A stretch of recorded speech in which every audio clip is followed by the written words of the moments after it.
আসসালামু আলাইকুম, কেমন আছেন সবাই? তো আজকে থেকে আমাদের পাইথন প্রোগ্রামিং এর জার্নি স্টার্ট হয়ে গেল। আর আমাদের এই জার্নি কিন্তু অনেক অনেক অনেক বড় হবে। আর আমি চাইবো যে আপনারা প্রথম থেকে যারা যারা আছেন আমার সাথে এই জার্নিতে একদম শেষ পর্যন্ত আপনারা থাকবেন। তো আজকে আমরা দেখব যে আমরা আমাদের সিস্টেমটাকে পাইথন প্রোগ্রামিং এর জন্য কিভাবে রেডি করতে পারবো, যেন আমরা আমাদের সিস্টেমে কোনো ধরনের প্রবলেম ফেস না করে পাইথন প্রোগ্রামিং করতে পারি। তো তার জন্য আমাদের দুইটা জিনিসের প্রয়োজন হবে, একটা হচ্ছে পাইথন আর একটা হচ্ছে ভিএস কোড। তো ভিএস কোড কি বা কেন আমরা ব্যবহার করব এইটাতে আমরা পরে আসতেছি, আগে আমরা পাইথন থেকে রেডি করি বা সেট আপ করি। তো তার জন্য হচ্ছে আমরা প্রথমে যা করব তা হচ্ছে যে কোনো একটি ব্রাউজারে চলে যাব। ব্রাউজারটি ওপেন হওয়ার পর আমরা সিম্পলি পাইথন লিখে সার্চ দিব।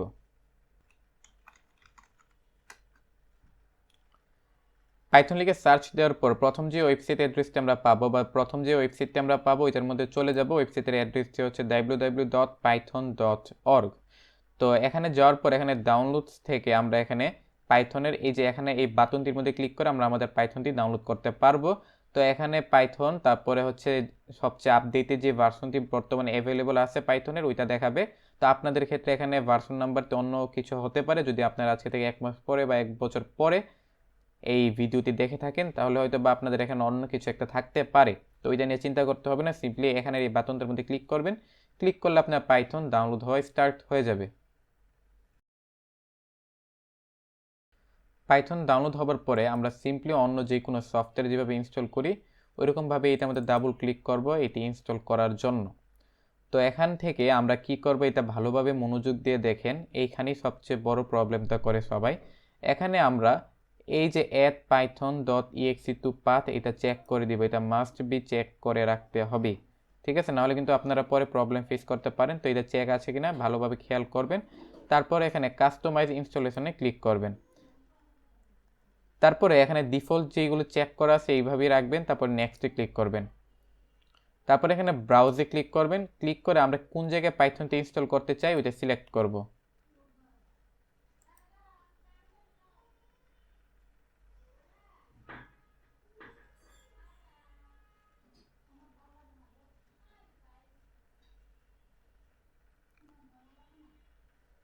তো এখান থেকে হচ্ছে আমি আগে থেকে সি ড্রাইভে একটা ফোল্ডার ক্রিয়েট করে রাখছিলাম পাইথন নামে। তো ওইখানে আমি হচ্ছে আমার পাইথনটা ইনস্টল করব।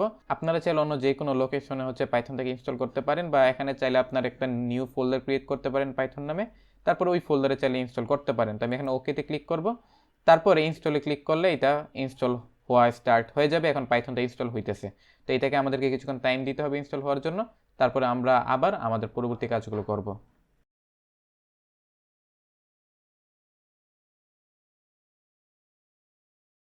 তো আমাদের পাইথন সাকসেসফুলি ইনস্টল হয়ে গেছে। এখন আমরা এখানে ক্লোজে ক্লিক করব। এখন আমাদের কাজ হচ্ছে ভিএস কোডটাকে ইনস্টল করা। তো ভিএস কোড কি? ভিএস কোড হচ্ছে একটা কোড এডিটর যেখানে হচ্ছে আমরা আমাদের প্রোগ্রামটাকে লিখব। আমরা যেমন নর্মালি টেক্সট লেখার জন্য বা কোনো একটা ডকুমেন্ট লেখার জন্য মাইক্রোসফট ওয়ার্ড ব্যবহার করে থাকি বা গুগল ডক ব্যবহার করে থাকি, তেমনিভাবে আমরা প্রোগ্রাম লেখার জন্য এই কোড এডিটরগুলো বা ভিএস কোডের ব্যবহার করে থাকি। তো আপনারা চাইলে অন্য যে কোনো একটি কোড এডিটর ব্যবহার করতে পারেন, তবে যদি আপনার এই কোড এডিটর সম্পর্কে কোনো ধারণা না থেকে থাকে তাহলে আমি বলবো যে ভিএস কোডের সাথে আপনারা আপনাদের যাত্রাটা শুরু করেন। পরবর্তীতে যে আপনারা চাইলে আপনাদের পছন্দ মতো অন্য যে কোনো কোড এডিটরে শিফট হইতে পারবেন। তো যেহেতু আমি এখন বর্তমানে ভিএস কোড ব্যবহার করব, তো আপনারাও ভিএস কোড ব্যবহার করতে পারেন। তো গুগলে যে সিম্পলি সার্চ দিবেন ভিএস কোড লিখে, তারপরে প্রথম যে ওয়েবসাইটটি আসবে তো ওইটার মধ্যে আপনারা চলে যাবেন। ওইখান থেকে আপনারা যে কোনো অপারেটিং সিস্টেমের জন্য ভিজুয়াল স্টুডিও কোডটি ডাউনলোড করতে পারবেন। তো আমি যেহেতু বর্তমানে উইন্ডোজ ব্যবহার করতেছি তো আমি এখানে উইন্ডোজের জন্য এটা ডাউনলোড করব। আপনারা চাইলে এখান থেকে আপনারা যদি মেক ওএস ব্যবহার করে থাকেন তাহলে মেক ওএসের জন্য বা লিনাক্সের জন্য চাইলে ভিএস কোড ডাউনলোড করে ইনস্টল করতে পারবেন। তো আমি এখানে ডাউনলোড ফর উইন্ডোজে ক্লিক করব, যেহেতু আমি উইন্ডোজ ব্যবহার করতেছি। তো এটা এখন ডাউনলোড হওয়া স্টার্ট হয়ে যাবে। তো এটাকে আমাদের একটু টাইম দিতে হবে যেন এটা ডাউনলোড হইতে পারে।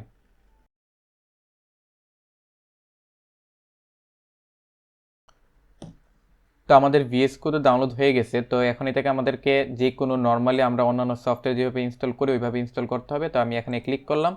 ক্লিক করার পরে সিম্পলি নেক্সট বা হচ্ছে এখানে আই অ্যাকসেপ্ট দ্য এগ্রিমেন্ট, তারপরে নেক্সট নেক্সট, তারপরে নেক্সট, তারপরে ইনস্টল, এরকমভাবে প্রসেসটা ফলো করলেই চলবে। নর্মালি যে কোনো সফটওয়্যার আমরা যেভাবে ইনস্টল করি তো এরকমভাবে সিম্পলি ভিএস কোড থেকে আমরা ইনস্টল করে ফেলবো।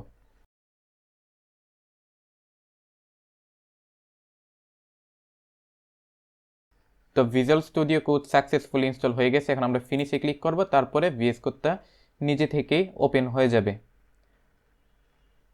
তো আমাদের কাজ কিন্তু আজকে এই পর্যন্তই ছিল, যে আমরা আমাদের পাইথনটাকে ইনস্টল করব আর হচ্ছে ভিএস কোডটাকে ইনস্টল করব, কিন্তু কাজ এখনও পুরোপুরি কমপ্লিট হয় নাই।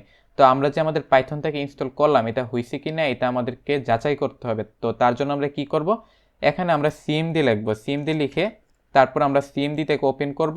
ওপেন করার পর এখানে আমরা পাইথন লিখে এন্টার প্রেস করব। এখন আপনাদের যদি এরকম কোনো কিছু একটা দেখায় যে এখানে পাইথন, তারপরে হচ্ছে পাইথনের ভার্সন, তারপরে এরকম টাইপ, হেল্প, কপিরাইট এরকম কিছু একটা দেখায়, তাহলে হচ্ছে আপনার সিস্টেমে পাইথন সাকসেসফুলি ইনস্টল হয়ে গেছে। কিন্তু আপনাদেরকে যদি বলে যে পাইথন কমান্ড নট ফাউন্ড বা এরকম কিছু একটা দেখায়, নট ফাউন্ড টাইপের কোনো একটা এরর দেয়, এর মানে আপনার সিস্টেমে পাইথন ইনস্টল হতে পারে নাই, বা আপনি ইনস্টলেশন প্রসেসে কোনো একটা ভুল করছেন, বা আমি যে বলছিলাম যে এড python.exe to path এটা আপনারা চেক করেন নাই, যার কারণে হয়তো আপনাদের এই প্রবলেমটা হয়েছে। তো এটা ফিক্স করার জন্য কি করতে পারেন, এটা ফিক্স করার জন্য প্রথমে আপনারা আপনাদের সি ড্রাইভে যাবেন। আমরা সি ড্রাইভের কোন জায়গায় পাইথন ইনস্টল করছিলাম আপনাদের হয়তো মনে আছে। তো আমি কিন্তু বলছিলাম আপনারা চাইলে সি ড্রাইভে বা অন্য যে কোনো একটা জায়গায় পাইথন ইনস্টল করতে পারেন। তো যেই জায়গায় আপনি আপনাদের পাইথনটা ইনস্টল করছেন ওই জায়গায় যাবেন, যাওয়ার পর এখান থেকে এই পাথ এখানে একটা ক্লিক করবেন। ক্লিক করলে তারপর কন্ট্রোল সি দিবেন, তাহলে আপনার পাথ বা আপনার যে পাইথন যেই জায়গায় ইনস্টল হয়েছে ওই অ্যাড্রেসটা কপি হয়ে যাবে। তারপরে আমরা এখান থেকে ওপেন করব হচ্ছে আমাদের এনভায়রনমেন্ট, এখানে এনভায়রনমেন্ট লিখলেই হয়ে যাবে। আমরা এনভায়রনমেন্ট ভেরিয়েবলস যেই কন্ট্রোল প্যানেলের মধ্যে যেই সেটিংসটা আছে ওইটা ওপেন করব, যেন আমরা এখানে আমাদের বলে দিতে পারি যে আমাদের পাইথনটা কোন জায়গায় ইনস্টল আছে। এটা হচ্ছে উইন্ডোজকে বলে দিতে হবে যে ভাই আমাদের পাইথনটা হচ্ছে এই লোকেশনে ইনস্টল করা আছে। তো আপনার যদি পাইথনের প্রয়োজন হয় আপনারা এই অ্যাড্রেসে চলে যাবেন। তো এখানে আমাদের তারপরে এনভায়রনমেন্ট ভেরিয়েবলস এখানে ক্লিক করতে হবে, তারপরে এখান থেকে পাতে যেতে হবে, যে তারপরে এখানে এডিটে ক্লিক করবেন। এডিটে ক্লিক করে দেখেন আমার এখানে আছে আগে থেকে, তো ধরুন যে আমি এটা ডিলিট করে দিলাম। তো আমি আপনাদের এরকম অবস্থায় থাকবে, তো আপনারা কী করবেন, এখানে নিউতে ক্লিক করবেন। ক্লিক করার পর কন্ট্রোল ভিতে প্রেস করবেন, করার পর এখানে আপনাদের ওই লোকেশনটা বা পাথটা এখানে পেস্ট হয়ে যাবে।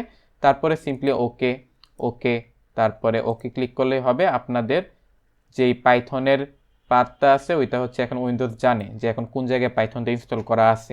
এখন যদি আপনি সিএম দিয়ে আবার ওপেন করেন, ওপেন করে তারপরে যদি আবার পাইথন লিখে এন্টার প্রেস করেন, তাহলে দেখবেন যে আপনাদের এটা এরকমভাবে কাজ করবে। ঠিক আছে, তো এখন আমরা আমাদের পাইথন সাকসেসফুলি বা প্রপারলি কোনো ধরনের প্রবলেম ছাড়া ইনস্টল করতে পারছি। আমাদের সিস্টেমের মধ্যে এখন পাইথন ইনস্টল করা আছে। এখন আমরা ভিএস কোডটাকে একটুখানি চেঞ্জ করব। কি করব, আমরা হচ্ছে এখানে এক্সটেনশনে যাব, যে আমরা এখন বর্তমানে দুইটা এক্সটেনশন ইনস্টল করব। তো এক্সটেনশনের কাজ কি, এক্সটেনশনের কাজ হচ্ছে আমাদের যে কোডিং এনভায়রনমেন্টটা আছে ওইটাকে আরও রিলায়েবল আরও ডেভেলপ করবে, যেন আমরা আরও ইজিলি সব কিছু করতে পারি। তো প্রথমে এক্সটেনশন যেটা আপনারা ইনস্টল করবেন এটা হচ্ছে পাইথন। তো এখানে পাইথন লিখে সার্চ দিবেন, সার্চ দেওয়ার পরে যে এক্সটেনশনটা আপনারা পাবেন ওইটা ইনস্টল করে ফেলবেন। তো আমার আগে থেকে ইনস্টল করা আছে, আপনারা হচ্ছে সিম্পলি ধরুন যে আমি এখানে আনইনস্টল করলাম। ঠিক আছে, তো করলে হচ্ছে এরকম থাকবে, আপনাদের এখানে একটা ইনস্টল বাটন থাকবে, ওইটার মধ্যে ক্লিক করলে সিম্পলি এই এক্সটেনশনটা ইনস্টল হয়ে যাবে। তারপরে আমাদের আরেকটা এক্সটেনশনের প্রয়োজন হবে, সেটা হচ্ছে কোড রানার। এই দুইটা এক্সটেনশন আমাদের প্রয়োজন হবে, আর এই দুইটা এক্সটেনশন আপনারা ইনস্টল করে ফেলবেন। তো এইটা আমার ইনস্টল করা আছে, আপনারা সিম্পলি আপনাদের যদি করা না থাকে ইনস্টল করে ফেলবেন, তাহলেই হয়ে যাবে। তো আমাদের প্রোগ্রামিংয়ের করার জন্য যতটুকু দরকার বা যেইটুকু সেটআপ আমাদের দরকার এইটুকু করা হয়ে গেছে। আর তারপরে ভিডিও থেকে হচ্ছে আমরা আমাদের প্রোগ্রামিং স্টার্ট করব। এরপরে ভিডিওতে আমরা আমাদের প্রথম পাইথন প্রোগ্রাম লিখব। তো পরবর্তী ভিডিওতে দেখা হবে আবার, তার আগ পর্যন্ত ভালো থাকবেন। আসসালামু আলাইকুম।